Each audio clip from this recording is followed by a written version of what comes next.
They thought fire couldn't reach them. Deep inside the volcanic caves of the Pacific Islands, Japanese soldiers huddled behind layers of rock and concrete, confident that American weapons would never touch them there. They laughed when they first heard about the Americans using flamethrowers.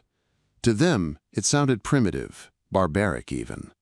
What could fire do against men armed with rifles, grenades, and the courage of the Emperor's warriors? But that laughter would soon turn to screams, because what they didn't understand yet was that these flamethrowers weren't just weapons. They were instruments of terror, designed not only to kill, but to break the human spirit. The Pacific War wasn't fought like Europe. It wasn't rolling fields or armored columns. It was coral, jungle, and hellish humidity. It was islands like Saipan, Iwo Jima, and Okinawa, each one a fortress of tunnels, bunkers, and caves. Japanese forces dug deep, carving networks beneath the ground. They turned entire mountains into fortresses. To the Americans, every step forward meant entering a death trap, where gunfire could come from any dark hole, any slit in the rock. Conventional weapons struggled to reach those hidden enemies.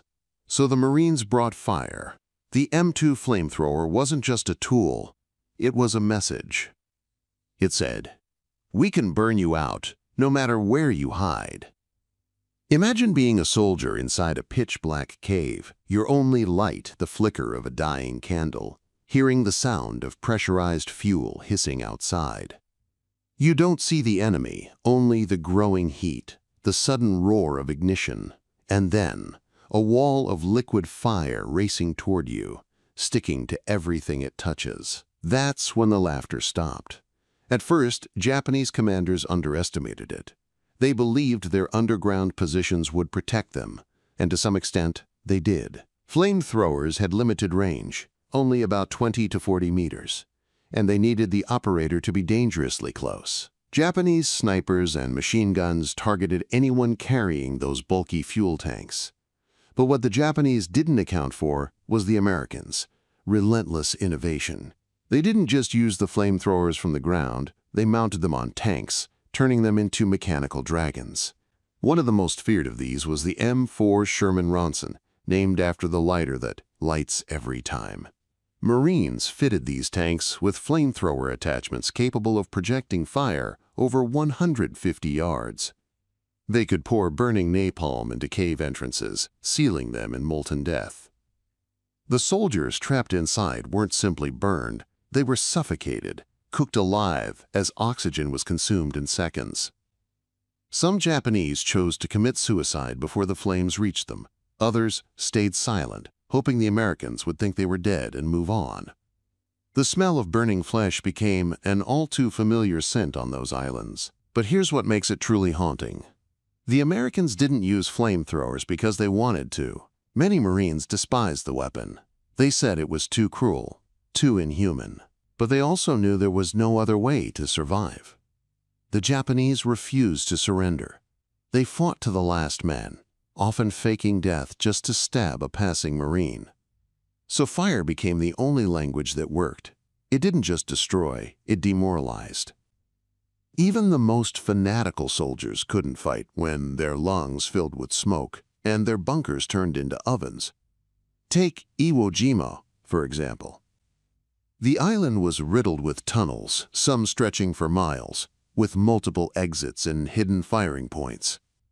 The Americans quickly learned that shooting into the darkness achieved nothing. You could throw grenades, fire rifles, drop bombs, but the defenders would just wait and reemerge after you passed. The flamethrower changed that completely. Once fire entered a tunnel, it didn't just kill, it consumed the air, it boiled the walls, it made the ground itself unbearable to touch. The Japanese soldiers hiding there would either rush out into the open, where Marines were waiting, or die gasping in the dark. One Marine later said, "We didn't burn them because we hated them. We burned them because they wouldn't come out." That was the grim logic of the Pacific. Fire was mercy compared to what those caves became. You could hear the screams echoing through the rock, then silence. And still, some Marines would walk into the tunnels afterward and find bodies fused to the stone, melted weapons and air so thick with the stench of charred flesh that they had to wear gas masks just to breathe. On the Japanese side, propaganda quickly shifted. At first, they mocked the flamethrowers, calling them, quote, cowards' weapons. But when reports started coming in from garrisons across Saipan and Palaleo describing entire platoons wiped out in minutes, their tone changed. The soldiers were told to fear the flame. Some units even began training specifically to destroy flamethrower operators first, targeting the men with bulky tanks strapped to their backs. Yet those same operators, often called flamethrower men, were some of the bravest in the war. They knew the enemy would aim for them first, yet they went in anyway because the survival of their squad depended on it. There's something almost primal about fire in war. Bullets are impersonal, shells are distant, but fire, it's intimate. It crawls, it clings, it breathes. It makes the battlefield feel alive in the worst possible way. And in those caves, the Japanese soldiers discovered that no amount of discipline, no amount of emperor worship could prepare them for that kind of fear. Some Marines later said that the screams coming from the caves haunted them more than anything else they'd seen. Because those men weren't just dying, they were realizing they were trapped, that the fire was coming for them and there was nowhere left to go. Still, the Americans didn't rely on fire alone. They combined it with engineering tactics, sealing cave entrances, using bulldozers to entomb hole positions, or pumping fuel before ignition to maximize destruction.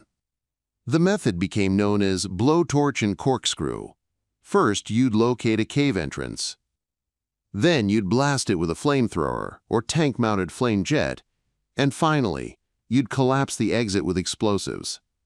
It was systematic, efficient, and horrifying, but it worked. The Japanese were buried alive, their laughter long gone, their confidence replaced by dread. The psychological effect extended beyond the caves. Soldiers who survived flamethrower attacks often came back deranged, their skin peeled, their minds broken. Japanese officers noted that morale in flame-threatened positions collapsed far faster than under artillery bombardment. Fire didn't just kill, it erased the illusion of control. You could dodge bullets, you could hide from bombs. But when the air itself turned to flame, there was nothing left to do but pray. And in the jungles of the Pacific, prayers often went unanswered. By late 1944, every major U.S. assault force included flamethrower units. Even aircraft began experimenting with flame-based weapons. The Japanese learned to fear the sound of the tanks, pressurizing hiss as much as the explosions themselves. It became the prelude to death, a sound that meant heat was coming. Some soldiers, rather than face that fate, chose to die by grenade.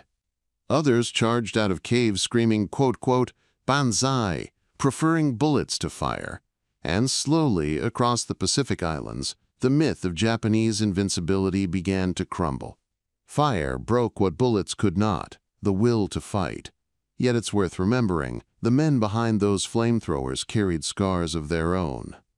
Many returned home unable to sleep, haunted by what they had done. They had faced men who refused to surrender and responded with the only thing that could make them stop. They saw faces melt, heard lungs burst, and lived with the smell of burning flesh seared into their memory. And even if history calls them heroes, they knew that victory had come at a price far deeper than medals or glory could ever repay. By the end of the war, even the Japanese high command acknowledged the terrible truth. They had underestimated the power of American engineering, psychology, and resolve. The caves that once gave them strength became their tombs, and the laughter that once echoed through the tunnels was replaced by silence. Fire had won, not because it was cruel, but because it was final. When American Marines landed on Palaleo, they thought it would take only a few days to secure the island. The Japanese had other plans. They had abandoned their old suicidal banzai charges, and instead built an underground world, a labyrinth of caves, tunnels, and pillboxes connected by miles of rock. They waited in silence, letting the Americans come to them. The first days were chaos. Every step forward was met with invisible fire. Bullets came from cracks in cliffs, mortars from hidden shafts. The heat, the coral dust, the thirst, it all combined into a living nightmare. The enemy seemed unkillable. You'd clear a bunker, move on, and an hour later, someone would be shooting from the same spot again. That's when the Americans realized brute force wouldn't work here. They had to adapt. They had to learn how to fight ghosts hiding in stone. And so, they turned to the flamethrower teams. Flamethrower operators worked in pairs. One man carried the heavy M2 unit, over 70 pounds when full, while another covered him. They'd move slowly, crouched low, the operator clutching the nozzle like a living dragon's mouth. One pull of the trigger sent a jet of burning fuel, gasoline thickened with napalm, shooting out in a torrent of orange death. The sound alone was terrifying, a deep, hungry roar. When it hit a bunker or cave entrance, it rolled inside, turning corners, sucking oxygen, igniting everything it touched. In seconds, the screams began. Then, silence. The Japanese had laughed at first. They thought the caves would save them, that the thick rock would stop the flames. They'd even send mocking messages over captured radios. Americans need fire to fight real soldiers. But on Peleliu, those words melted in the heat. Marines found that the flame could bounce off cave walls, filling entire chambers. The pressure and temperature were so high that air itself became lethal. Men died without even being touched by fire. Their lungs boiled from the heat alone. When the Marines moved in afterward, they found weapons fused to the hands of the dead, helmets welded to skulls, and walls blackened like coal. The caves that were supposed to protect had become crematoriums. Still, this wasn't easy work. Flamethrower operators had one of the shortest life expectancies on the battlefield. The tank on their back was a beacon for enemy fire. One hit could turn them into a walking torch. Many died that way, exploding in a sudden burst of flame consumed by their own weapon. The Japanese learned to aim for them first, shouting "Fireman" in warning. Yet every time one went down, another Marine picked up the tank and kept going. It wasn't courage for glory, it was survival. You couldn't advance without the flamethrower clearing the way. The caves had to burn, or nobody left that island alive. One operator later recalled what it was like to see the flame rolling into a tunnel. "You could hear them in there," he said. "Sometimes they screamed, sometimes they just stopped." Another Marine said that what haunted him most wasn't the killing, it was what came after. The silence, the smell, the knowledge that someone had been alive in that hole a moment ago, and now they weren't. It wasn't war anymore, he said. It was something else. By Iwo Jima, the flamethrower had evolved into a weapon of strategy. The island was defended by over 20,000 Japanese soldiers under General Kuribayashi, and nearly all of them were underground. The Americans knew frontal assaults would be suicide, so they turned the island's caves against their creators.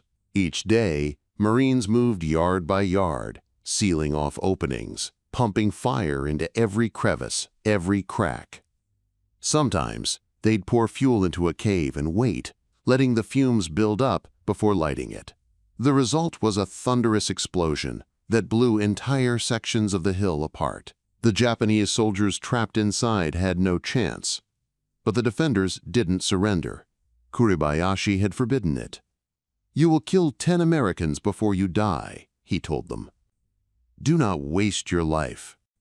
So even as their comrades burned alive, even as the smell of charred flesh filled the tunnels, many Japanese soldiers held their positions, waiting for the next wave.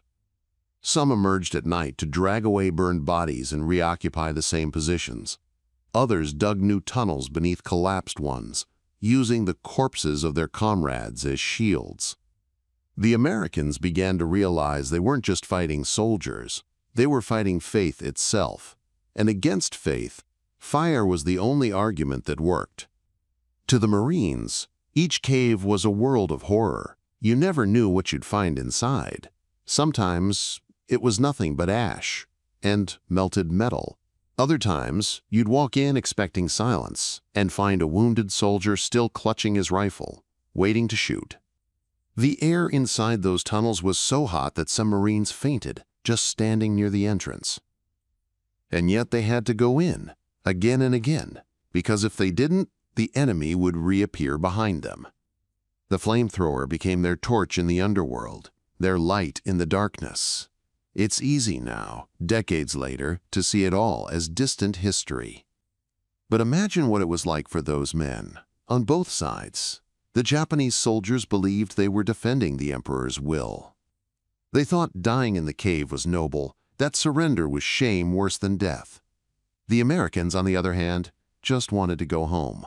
They didn't want to burn people alive, but they also didn't want to die crawling through tunnels in 120-degree heat. War strips away ideals like that. It leaves only choices between death and something worse. After Iwo Jima, reporters asked some Marines what they thought of the flamethrower. One said, "It's the cruelest weapon ever made, but it saved my life." Another simply said, "It worked." That's the brutal simplicity of war. In the caves, morality burned away along with everything else. When you face an enemy who refuses to stop, mercy becomes a luxury you can't afford.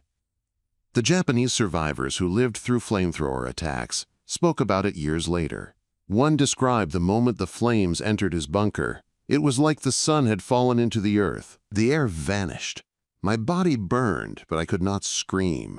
Another said he saw his comrades try to dig their way deeper into the rock with their bare hands, trying to escape the heat. There was no escape. For the Americans outside, the flames meant safety. For the men inside, it meant the end of the world. As word spread, the Japanese began fortifying their caves even more, adding trap doors, false walls, hidden exits, but it didn't matter. The Americans had perfected the blowtorch and corkscrew method. Tanks with flamethrowers would cover the entrances, while demolition teams sealed them off. Step by step, island by island, the empire's outer ring burned away. Saipan, Peleliu, Iwo Jima, Okinawa, each one a tomb of fire and stone. By the last year of the war, some American units had entire platoons trained exclusively for cave-clearing operations. They moved like clockwork, identify the opening, mark it, flame it, seal it, move on. The efficiency was terrifying. Some officers compared it to pest control, which is exactly what it became, a grim routine of extermination. Not because the Japanese weren't human, but because the war had dehumanized everyone involved. Once you've seen what happens inside a burning cave, you stop thinking about enemies and start thinking about survival. And yet, even through all this, there were moments of dark irony. The Japanese engineers who had designed the caves had created them to protect their men from bombs. But in doing so, they had made them perfect traps for fire. Every tunnel, every ventilation shaft, became a channel for heat and smoke. What was once their greatest defense became their greatest weakness. Nature itself turned against them. The very air became their executioner. The laughter that once mocked American barbarism had turned into the desperate gasps of men choking in the dark. The Americans knew that what they were doing would be remembered, and not kindly. Some commanders worried about how history would judge the use of such weapons. But in the end, they justified it the same way soldiers always do, by counting the lives it saved. If we didn't use fire, one said, we'd have had to send boys into those holes with bayonets. Between the fire and the blade, fire seemed merciful. When the war finally ended and Japan surrendered, those same caves became quiet monuments to the cost of pride.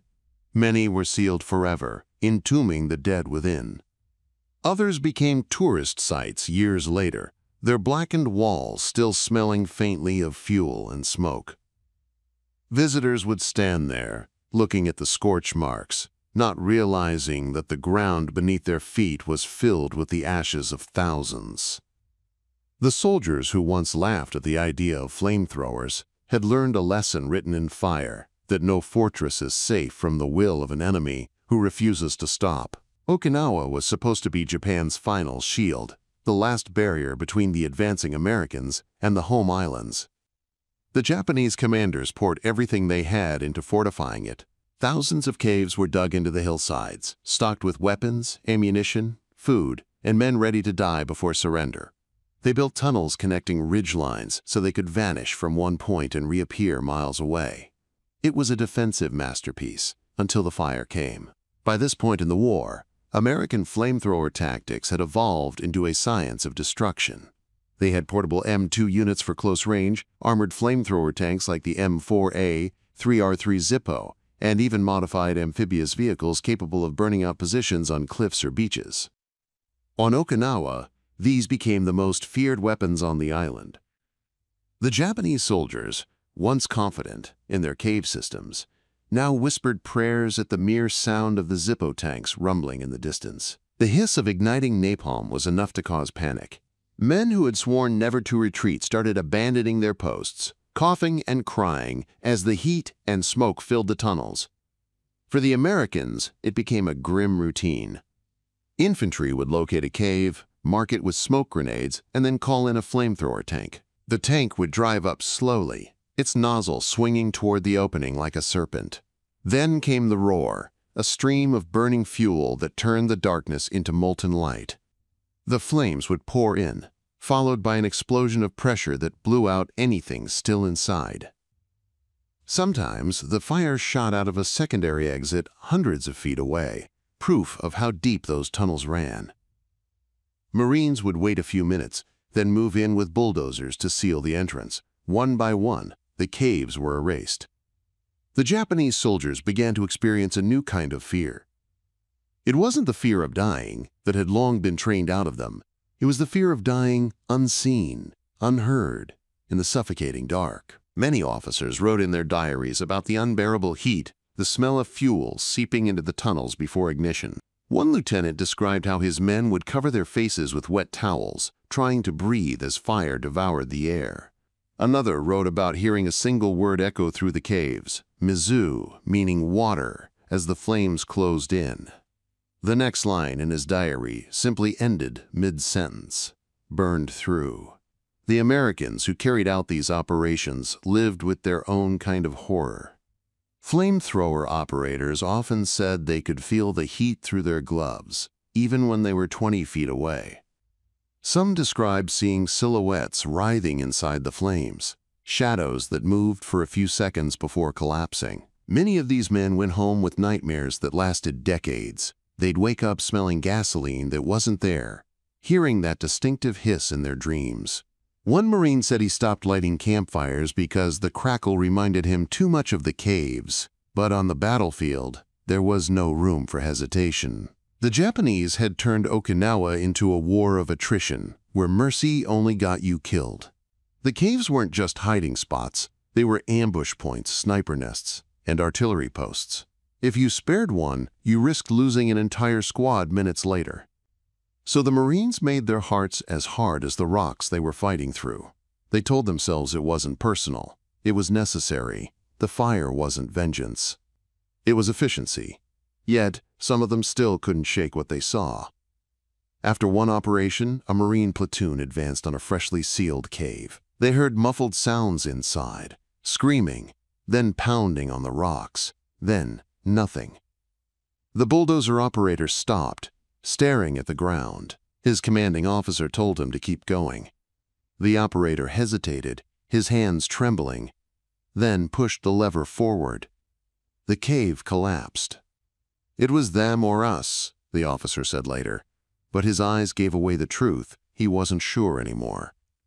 Meanwhile, Japanese morale broke completely.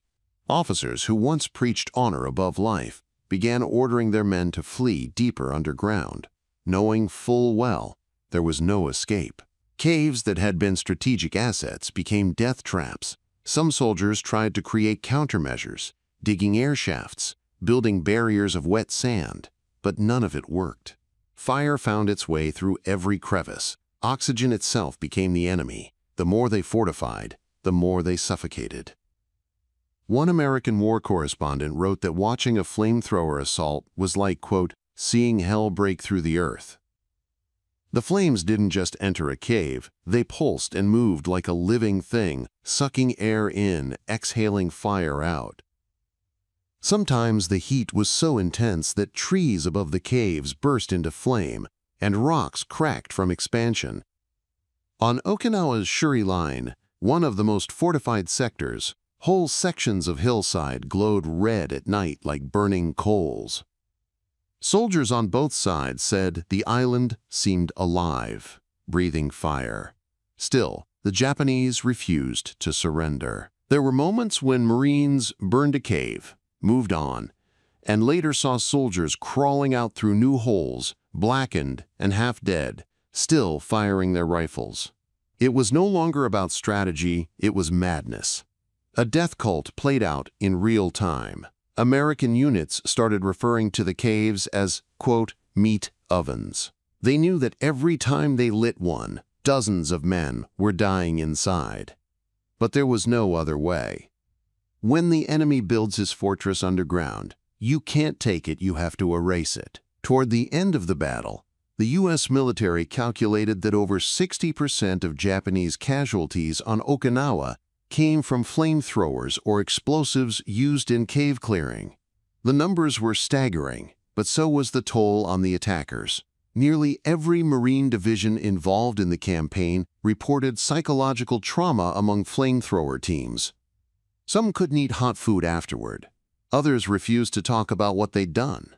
It was a weapon that won battles but scarred everyone who used it. When Japan finally surrendered in August 1945, the war's flames went out, but the ghosts of those caves lingered. Many of them remain sealed to this day, untouched since the final battles. Locals on the island say you can still feel warmth when you stand near certain rocks at dusk, as if the earth remembers. Archaeologists who've tried to excavate some of these sites report finding blackened bones fused into the walls, rifles melted into rock, and layers of ash so dense they still smell faintly of fuel when disturbed. The war ended, but the fire never really went out.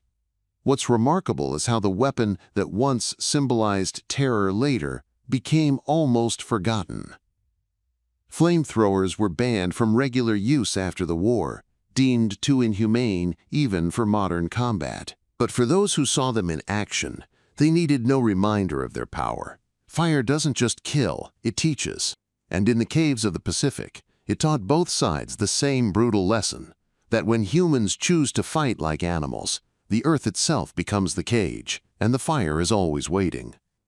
The Japanese soldiers who once laughed at American flamethrowers had learned that the joke was never about the weapon. It was about the arrogance of believing any man-made fortress could stand against the fury of men who refused to die quietly. In the aftermath of the Pacific Island battles, as the smoke cleared and the bodies were counted, something eerie began to emerge, a silence that was heavier than the gunfire that had preceded it. The Americans walked through landscapes that looked less like battlefields and more like the surface of another planet. Hills hollowed by explosions, forests stripped to ash, caves reduced to charred mouths gaping at the sky. And beneath those caves, in the molten dark, thousands of Japanese soldiers lay buried, their uniforms burned to rags, their medals melted into the rock. For many of the surviving Marines, this silence was harder to live with than the fighting itself. Because in that silence they could still hear the echoes of the screams, the hiss of fuel, the sound of human will melting under something far older than war itself, fire. To understand why the Japanese soldiers underestimated those flamethrowers, you have to understand how they saw themselves. They didn't think of war as a contest of machines or tactics. It was spiritual. The Japanese military trained its men to believe that moral strength alone could overcome material weakness. That a soldier's soul, if pure enough, could defy bullets, bombs, and fear. They'd watched the Americans fight in China and the Philippines and had seen brutality, yes, but also restraint. They thought that meant softness. To them, Americans relied too much on technology, tanks, planes, radios. They didn't understand that those machines were extensions of something far deadlier: American adaptability.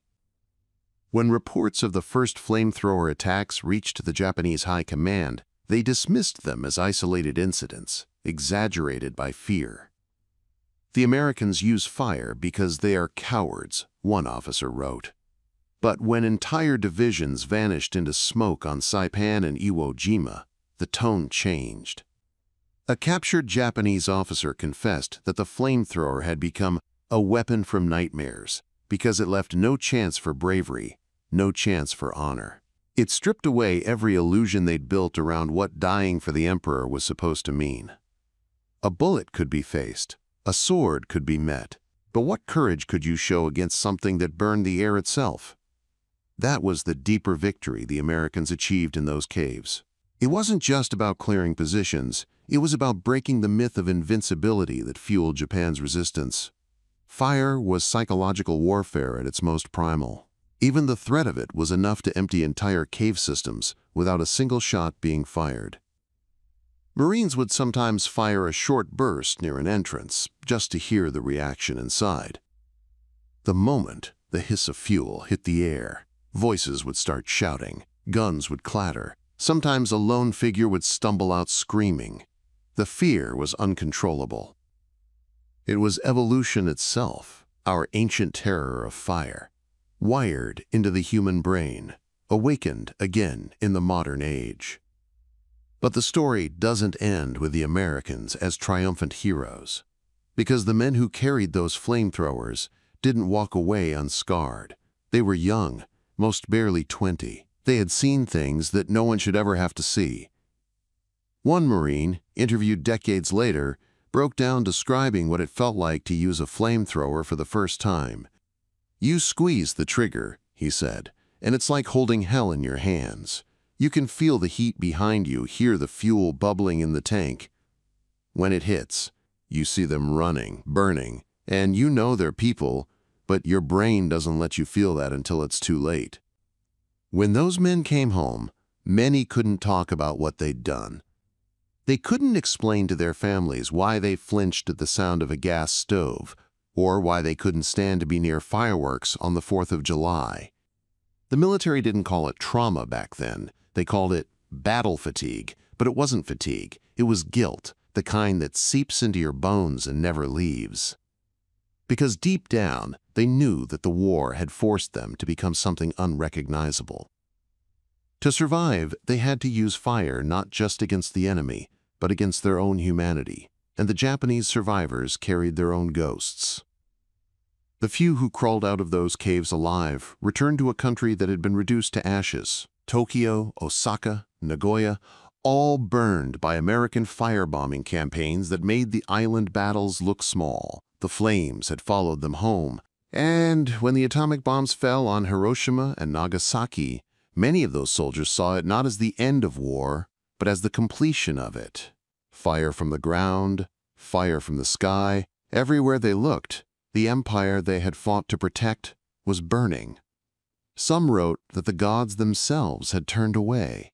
One survivor said, "We laughed at their fire once, now it laughs at us." In the years that followed, Japan's military never forgot the caves. They became symbols of both pride and horror, monuments to discipline, but also reminders of how arrogance can turn protection into death. On islands like Peleliu and Iwo Jima, Japanese and American veterans would sometimes meet decades later, standing over those same blackened rocks. They didn't talk about victory or defeat, they talked about the heat, the smell, the noise. They talked about how the caves had turned men into shadows, and how the silence afterward never really went away. The story of those flamethrowers isn't just about a weapon. It's about what happens when technology collides with belief. The Japanese soldiers believed that spirit could overcome anything. The Americans believed that innovation could overcome anyone. Both were right, and both were wrong. Because in those caves, spirit met fire, and both were consumed. War didn't favor courage or honor or ingenuity. It favored the side willing to use everything, even the unbearable, to survive. And maybe that's the most haunting truth of all.